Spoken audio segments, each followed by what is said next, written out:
Hello साथियों, मैं पंकज वैष्णव आप सभी का स्वागत करता हूं आज के इस सेशन में।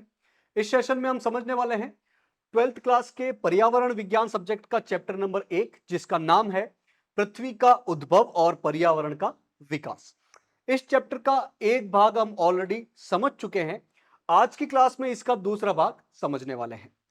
पहली भाग में हमने समझा था कि कैसे ब्रह्मांड का निर्माण हुआ, कैसे सौरमंडल बना और पृथ्वी का उद्भव कैसे हुआ, और इन सब चीजों को समझने के लिए हमने एक सिद्धांत को भी समझा था जिसे हम बिग बैंग सिद्धांत के नाम से जानते हैं। इसके अलावा हमने पहले भाग में यह भी समझा था कि सौर मंडल के 8 ग्रह कौन से हैं और उनमें पृथ्वी को छोड़कर बाकी 7 ग्रहों के बारे में कुछ बेसिक बातें हमने देखी थी। हमने पहले भाग में यह भी देखा था कि सौर मंडल के 8 ग्रहों में से सिर्फ पृथ्वी ही एक ऐसा ग्रह है जिस पर जीवन है। तो आज की क्लास में हमें यह समझना है कि पृथ्वी पर ऐसी क्या कंडीशन है जिसकी वजह से सिर्फ पृथ्वी पर ही जीवन है।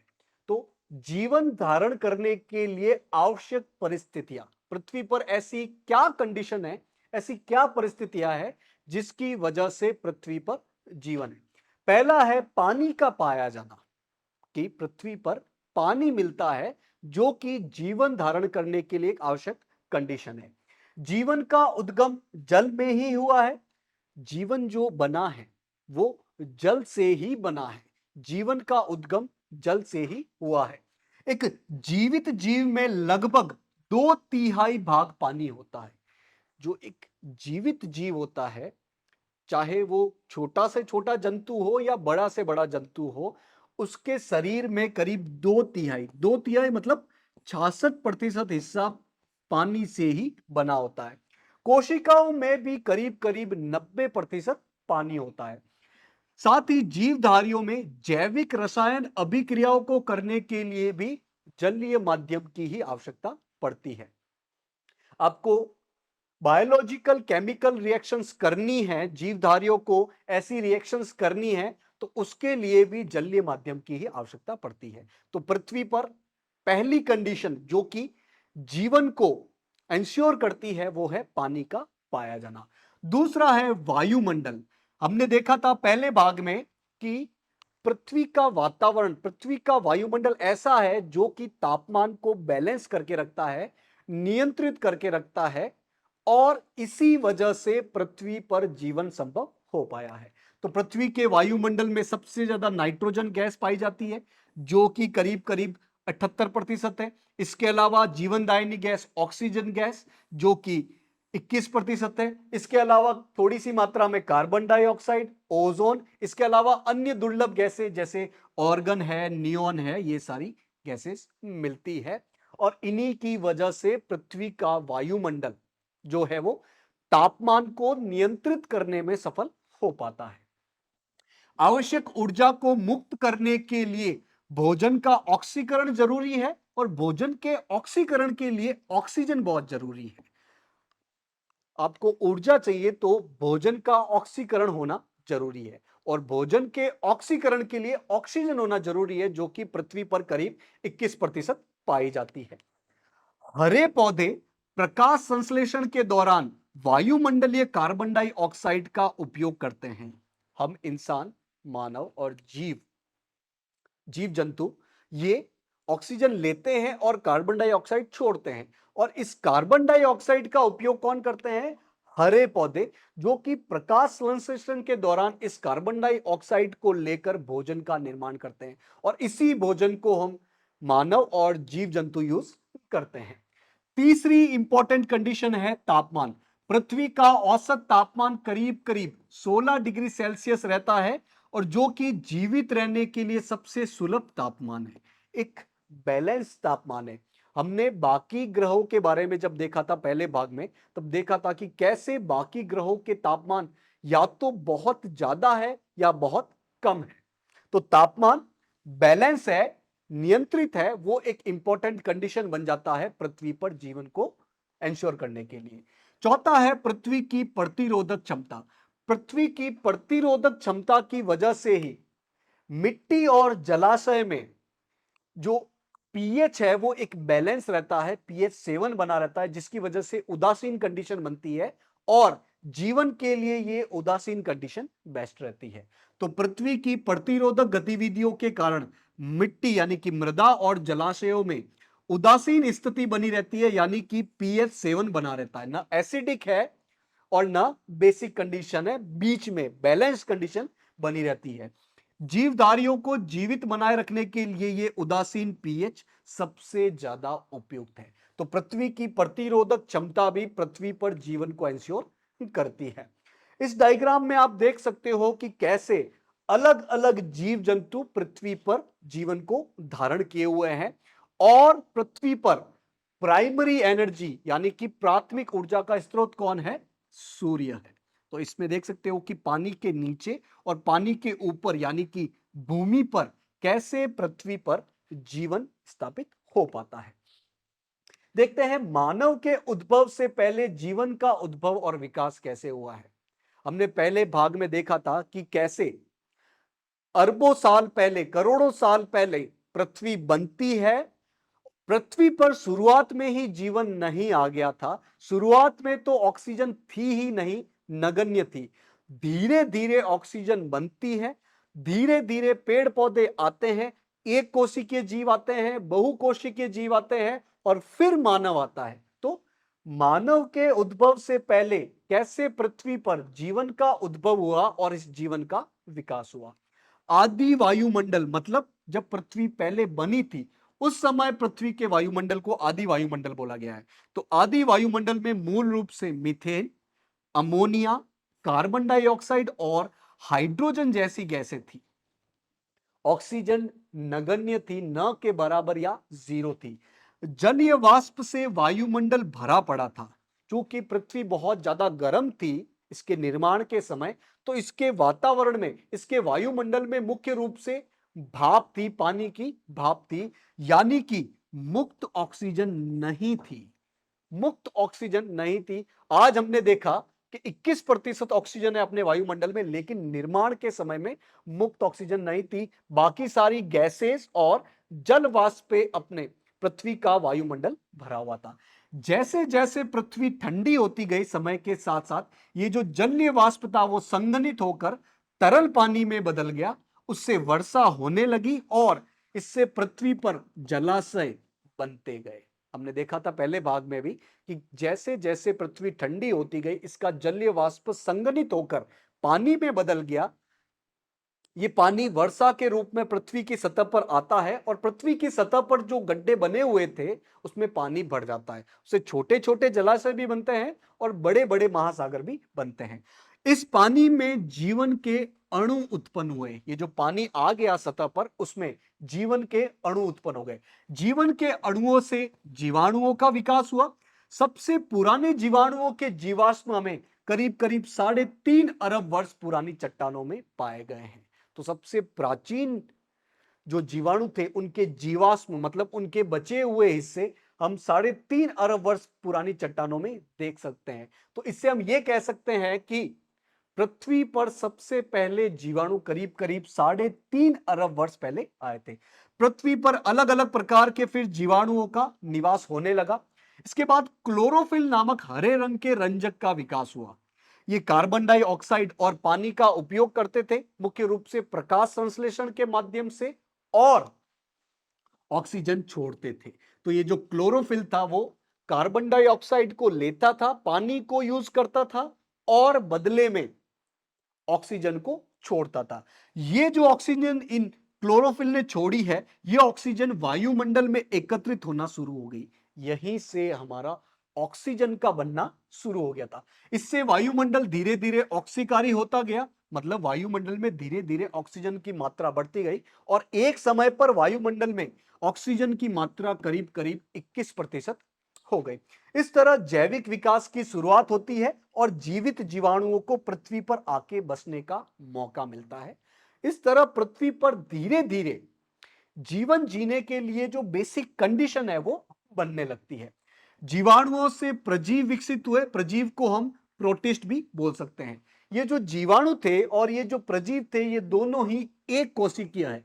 इसके बाद धीरे धीरे बहुकोशिकीय फफूंदों का भी उद्भव होता है पृथ्वी पर। इसके बाद पौधे और जंतु भी आते हैं पृथ्वी पर, इनका भी विकास होने लगता है धीरे धीरे। और आज हम अपने पृथ्वी पर जीवधारियों के करीब 5 जगत देख सकते हैं। कौन कौन से? मानेरा, प्रोटोक्टिस्टा, फफूंद, प्लांटी और एनीमेलिया। तो इस प्रकार हम देख सकते हैं कि कैसे पृथ्वी पर धीरे धीरे जीवन का विकास होता है, अलग अलग कंडीशन बनने लगती है। इस डायग्राम में आप देख सकते हो कि कैसे पृथ्वी बनती है और धीरे धीरे जीवन का निर्माण होता है, जीवन का विकास होता है और बहुकोशिकीय जीव आने लगते हैं। सबसे पहले पृथ्वी का निर्माण होता है करीब 5000 मिलियन ईयर पहले। रासायनिक विकास होता है, जैविक विकास होता है। इस समय वायुमंडल ऑक्सीजन मुक्त थी, मतलब ऑक्सीजन मुक्त ऑक्सीजन नहीं थी वायुमंडल में। फिर धीरे धीरे एक कोशिकीय जीव बनते हैं। फिर उत्पादक आते हैं जो कि प्रकाश संश्लेषण के माध्यम से ऑक्सीजन छोड़ते हैं वायुमंडल में। धीरे धीरे वायुमंडल में ऑक्सीजन एकत्रित होती है और वायुमंडल मुक्त ऑक्सीजन से बढ़ जाता है और साथ ही बहुकोशिकीय जीव का भी निर्माण होने लगता है, इनका भी विकास होने लगता है। देखते हैं पृथ्वी पर कैसे जीवन का निर्माण हुआ, जीवन का कैसे विकास हुआ। यानी कि पृथ्वी के इतिहास को देखने के लिए, पृथ्वी का इतिहास मतलब पृथ्वी के बनने से लेकर इस पे जीवों का जो विकास हुआ है उसके इतिहास को देखने के लिए हमें भूवैज्ञानिक समय चक्र का सहारा लेना पड़ता है। एक प्रकार से एक टाइम स्केल है जो कि पृथ्वी के पूरे इतिहास को बताता है। इसमें मुख्य रूप से 4 महाकल्प है। कौन कौन से? नूतनजीवी महाकल्प, नूतनजीवी महाकल्प, मध्यजीवी महाकल्प, पुराजीवी महाकल्प और पूर्व कैम्ब्रियन महाकल्प। इसमें काल, कल्प और आयु के बारे में बताया गया है। मतलब इन 4 खंडों को भी छोटे छोटे हिस्सों में बांटा गया है और फिर इनमें बताया गया कि कैसे अलग अलग घटना हुई है। जैसे कि सबसे पुराना जो महाकल्प है वो है पूर्व कैम्ब्रियन। इस पूर्व कैम्ब्रियन महाकल्प में करीब 4600 मिलियन वर्ष पहले पृथ्वी के उद्भव का काल माना जाता है। यानी कि पृथ्वी का निर्माण इस समय में हुआ है। इसको हम पूर्व कैम्ब्रियन महाकल्प बोलते हैं। फिर हमने देखा था कि 3500 मिलियन साल पहले सबसे प्राचीन सुस्पष्ट जीवाश्म हमें देखने को मिलते हैं, छोटे छोटे जीवाणु हमें देखने को मिलते हैं। इसके बाद फिर 2500 मिलियन साल पहले, 1500 मिलियन साल पहले, 700 मिलियन साल पहले अलग अलग टाइम पीरियड में पृथ्वी पर कौन कौन से मुख्य घटनाक्रम हुए हैं जो कि पृथ्वी के निर्माण और विकास में सहायक बने हैं, इसी को हम देखते हैं भूवैज्ञानिक समय चक्र में। आगे बढ़ते हैं और समझते हैं पर्यावरण क्या है। क्या है पर्यावरण?